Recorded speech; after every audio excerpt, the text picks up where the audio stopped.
একটানা বৃষ্টি পড়ছে। ঝমঝমে বৃষ্টির শব্দ শুনতে শুনতে নেশা লেগে যায়। বাসু হালদারের ঘুম ভেঙে যাচ্ছে বারবার।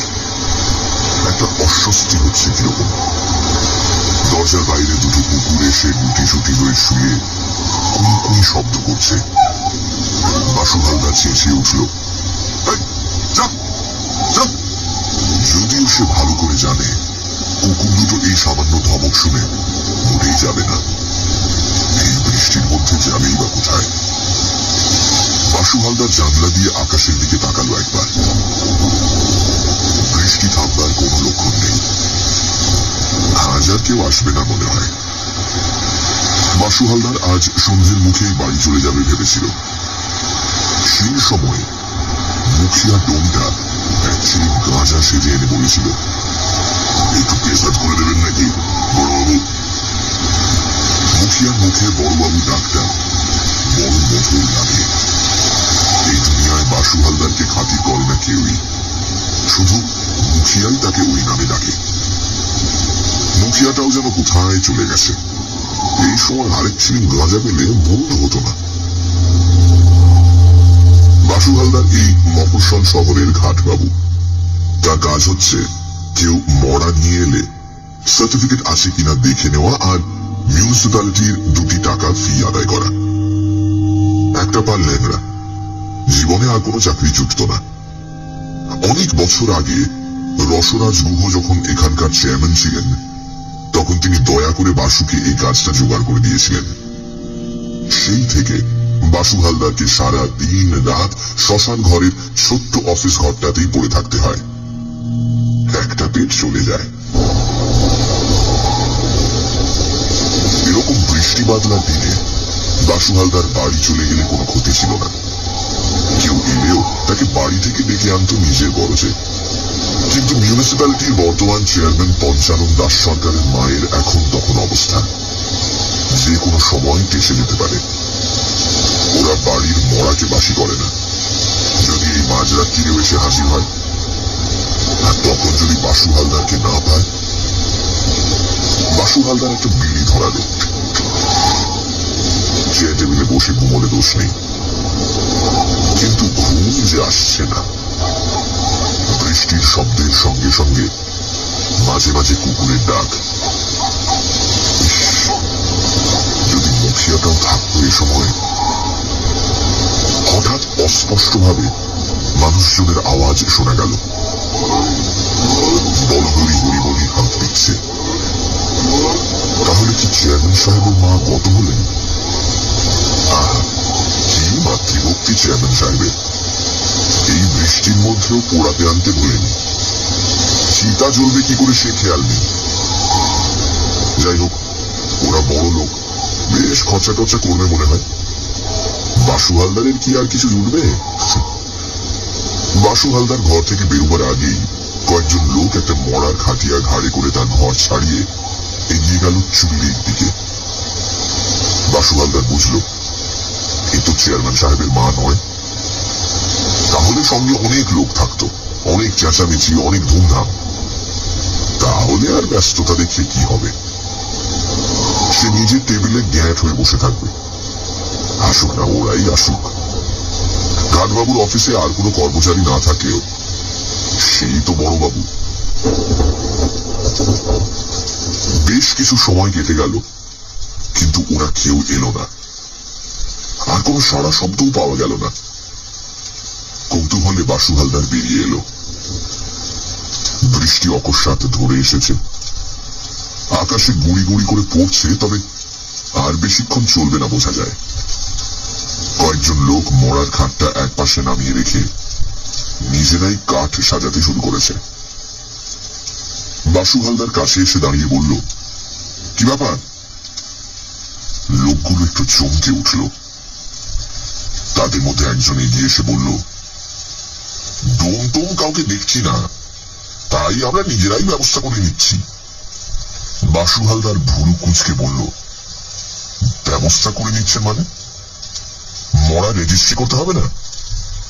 মরা রেজিস্ট্রি? সে আবার কি? বাহ, যে কোনো মরা এনেই আপনারা পুড়িয়ে ফেলবেন?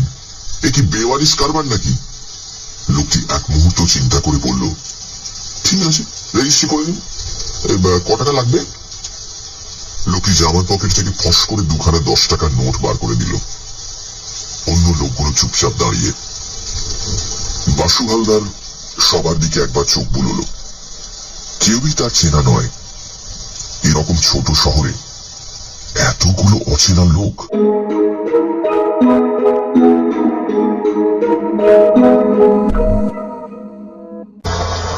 বাসু হালদার মুখ ঘুরিয়ে মরার খাটের দিকে তাকালো। একটি যুবতী মেয়ের মুখখানা শুধু দেখা যাচ্ছে। শরীরটা একটা মোটা কম্বল দিয়ে ঢাকা। শ্মশানের ঘাটবাবুর দয়া মায়া থাকতে নেই। মরা দেখতে দেখতে চোখ পচে গেছে। তবু বাসু হালদার জিজ্ঞেস করল, কি হয়েছিল? কলেরা। হঠাৎ মাত্র কয়েক ঘন্টার মধ্যে? লোকটি খুব দুঃখের ভাব দেখিয়ে ফুঁপিয়ে উঠল। তারপর 10 টাকার নোট দুখানা এগিয়ে দিয়ে বলল, বৃষ্টি ধরে এসেছে, চটপট কাজ শুরু করে ফেলি। বাসু হালদার বলল, ডোম না এলে আপনারা কি করবেন? চিতা সাজানো কি সহজ কথা? ও, আমরা ঠিক ব্যবস্থা করে ফেলবো। বাসু হালদার এবার গম্ভীর ভাবে বলল, কই দেখি ডাক্তারের সার্টিফিকেট। যে লোকটি এগিয়ে এসে কথা বলছিল সে একটু যেন চমকে গেল। তারপর অন্যদের দিকে তাকিয়ে বলল, কে ডাক্তারের সার্টিফিকেট খানা কার কাছে রাখলি? একজন বলল, সেটা বোধহয় ফেলে এসেছি। বাসু হালদার কড়া হয়ে বলল, ফেলে এসেছেন? জানেন না শ্মশানে মরা নিয়ে এলে সার্টিফিকেট আনতে হয়? যান, এক্ষুনি নিয়ে আসুন। এই বৃষ্টির মধ্যে আবার যেতে হবে? নিশ্চয়ই। আপনি 20 টাকা রাখুন না। টাকার কথা পরে, আগে সার্টিফিকেট দেখি। আরেকজন পকেটে হাত দিয়ে বলল, এই তো সার্টিফিকেট আমার কাছেই রয়ে গেছে। লোকটি পকেট থেকে একটা কাগজ বার করে দিল। তাতে কিছু একটা লেখা ছিল। এখন জলে ভিজে একেবারে ঝাপসা হয়ে গেছে। এটা কি? এটা কিছুই পড়া যাচ্ছে না। জলে ভিজে গেছে, কি করবো বলুন? তা বললে তো চলবে না। রুগী কিসে মরলো সেটা তো খাতায় লিখতে হবে।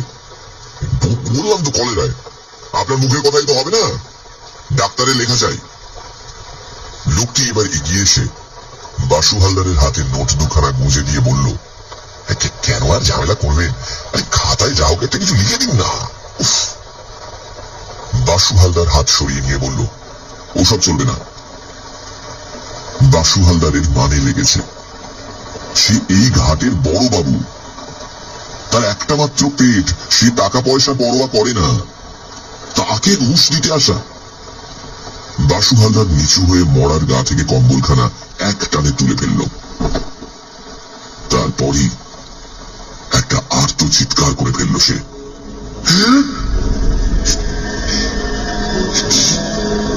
মৃত যুবতীর বুক ও সারা শরীরে জমাট বাঁধা রক্ত। বুক ও পেট ফালা ফালা করে চেরা। কেউ যেন একটা ধারালো অস্ত্র দিয়ে তাকে কুপিয়ে কুপিয়ে কেটেছে। দৃশ্যটা দেখেই বাসু হালদার অদ্ভুত ধরনের ভয় পেয়ে মাথায় হাত দিয়ে বসে পড়ল। তার মনে হলো এবার বুঝি ওরা তাকেও কুপিয়ে কুপিয়ে কাটবে। একটু অপেক্ষা করে বাসু হালদার দেখল কেউ তাকে মারছে না। তখন সে মুখ থেকে আস্তে আস্তে হাত সরালো। তাকিয়ে দেখল আর কেউ নেই কোথাও। লোকগুলো দৌড়ে পালিয়েছে। খুনের মরা নিয়ে এসেছিল লোকগুলো। বৃষ্টির রাতে গোপনে গোপনে পুড়িয়ে ফেলার চেষ্টায় ছিল। যদি চেয়ারম্যান সাহেবের মায়ের অসুখ না করত তাহলে বাসু হালদার কিছুই জানতে পারত না। 10 টাকার নোট দুখানা পাশেই পড়ে আছে। সে দুটো যেন কাঁকড়া বিছে। ছুঁতেও ভয় করল বাসু হালদারের। তাড়াতাড়ি সে মৃতদেহটির ওপর কম্বলটা টেনে দিল আবার। এরপরেই বাসু হালদারের ইচ্ছে হলো দৌড়ে পালাতে। এক ছুটে যদি সমস্ত চেনা লোকের জগৎ থেকে দূরে পালিয়ে যাওয়া যেত, কিন্তু এই বৃষ্টি কাদার মধ্যে খোঁড়া পায়ে সে কত দূরই বা দৌড়ে যাবে, পালাবেই বা কোথায়? তাছাড়া পালাবে কেন? সে তো কোনো দোষ করেনি। আর মুখিয়াটাও যদি এই সময় থাকতো। এখন বাসু হালদারের কর্তব্য হচ্ছে পুলিশে খবর দেওয়া। খুনের মরা কারা এসে ফেলে রেখে গেছে শ্মশানে, পুলিশই এখন এর দায়িত্ব নিক। কিন্তু থানা এখান থেকে প্রায় 3 মাইল দূরে। এই দুর্যোগের রাতে 3 মাইল রাস্তা সে যাবে কি করে? এখান থেকে 1/2 মাইল হেঁটে গেলে কেষ্টপুরের মোড় থেকে রিক্সা পাওয়া যায়। তবে এত রাতে সেখানে কোন রিক্সাওয়ালা বসে থাকবে? কি যে করা যায় এখন? ভয় ভাবনায় বাসু হালদার ঠক ঠক করে কাঁপতে লাগলো। বাসু হালদারের ঘোর ভাঙল একটা কুকুরের কুই কুই শব্দে। কুকুরটি মৃতদেহটির কাছে এসে গন্ধ শুকছে। বাসু হালদার আবার ধাতস্থ হয়ে কুকুরটাকে তাড়া দিল। কুকুরটা যদি আবার মরাটাকে টেনে নিয়ে যায় তাহলে তো কেলেঙ্কারি। কুকুরটাকে একটা চেলা কাঠ তুলে ছুঁড়ে মারতে তবে সে একটু দূরে গেল। শ্মশানে বাসু হালদার অনেক রাত একা কাটিয়েছে, কিন্তু কোনদিন তার এমন ভয় হয়নি। মৃতদেহটির দিকে আরেকবার তাকালো। শুধু মুখখানা দেখে কিছুই বোঝা যায় না। ফুটফুটে একটি যুবতীর মুখ, যেন একবার ডাকলেই জেগে উঠবে। এখন তো এই মরা ফেলে পুলিশ ডাকতে যাওয়ার আর প্রশ্নই ওঠে না। কুকুরে যদি মরা টেনে নিয়ে যায় তাহলে আবার সে কোন ফ্যাসাদে পড়বে কে জানে।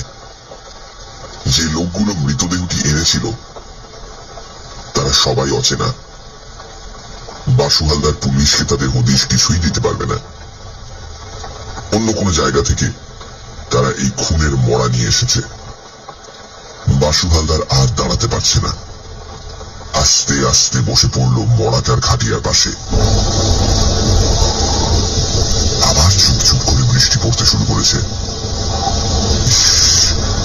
ভিজে যাচ্ছে মেয়েটা, ঠিক যেন একটা জ্যান্ত মেয়ে। ঘুমিয়ে পড়েছে আর বৃষ্টিতে ভিজে যাচ্ছে তার মুখ। নিজের অজ্ঞাতেই বাসু হালদার হাতটা বাড়িয়ে মেয়েটির মুখ থেকে জল মুছে দিতে লাগলো। ফর্সা সরল মুখখানা। এরকম কোন সুন্দরী যুবতীর এত কাছাকাছি কখনো বসেনি বাসু হালদার। যদি জীবিত থাকতো মেয়েটি, তাহলে তার গালে এরকম হাত দিলে সে কি রেগে চেঁচে উঠত না? আর সত্যি যদি তাই হয়, বাসু হালদারের উপর রাগ করার জন্যই মেয়েটি যদি বেঁচে ওঠে, সে যত ইচ্ছে রাগ করুক, তবু বেঁচে উঠুক। এরকম একটা সুন্দর মেয়েকে কোন পাষণ্ড খুন করলো? বাসু হালদার মেয়েটির গালে আবার হাত রাখল। কি নরম স্পর্শ! কতক্ষণ আগে মারা গেছে কি জানে। এত বৃষ্টিতে ভিজেছে, তবু তার গাটা তো সেরকম ঠান্ডা নয়, যেন বেঁচে আছে। বাসু হালদার মেয়েটির গালে একটা টোকা মেরে বলল, জেগে ওঠো, আরে অনেকক্ষণ ঘুমোলে। নিজেই হাসলো বাসু হালদার। এ কখনো হয়? মেয়েটির শরীরে অন্তত 15-20টা ছোড়ার আঘাত। শুধু একে খুন করেনি, কেউ যেন প্রতিহিংসা নেবার জন্যই এর সুন্দর শরীরটা ফালা ফালা করে কেটেছে। কিছুক্ষণ খাটিয়ার পাশে বসে থেকে বাসু হালদার মেয়েটিকে ভালোবেসে ফেলল। তার নিঃসঙ্গ জীবনে এই যেন একমাত্র নারী, যা গালে হাত দিলেও কোনো প্রতিবাদ করে না, যার ঠোঁটে ঠোঁট স্পর্শ করালেও কোনো প্রতিবাদ করে না। বাসু হালদার এমনই উতলা হয়ে উঠল যে নিজেকে আর সামলাতে পারল না। সে মুখটা এগিয়ে এনে মেয়েটির ঠান্ডা রক্তহীন ঠোঁটে নিজের ঠোঁট রাখল। তখন মৃত মেয়েটি ফিস ফিস করে বলে উঠল, আমার নাম অঞ্জলি সরকার, সোনাবাড়ি গ্রামের রতন নাগ আমাকে খুন করেছে, তুমি একটু দেখো। ছিটকে খানিকটা দূরে পড়ে গিয়ে বাসু হালদার গো গো শব্দ করতে লাগলো।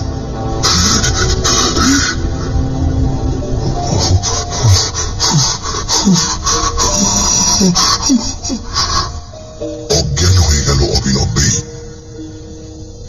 পরের দিন বাসু হালদারের জ্ঞান ফিরেছিল দুপুর বেলা। সে অনবরত চিৎকার করছিল, রতন নাগ, ওই সোনাবাড়ি রতন নাগ, ওই খুনি, ওকে ধর। পুলিশ রতন নাগকে গ্রেপ্তার করে তাকে দিয়ে স্বীকারোক্তি আদায় করবার পর বাসু হালদার সম্পূর্ণ সুস্থ হয়।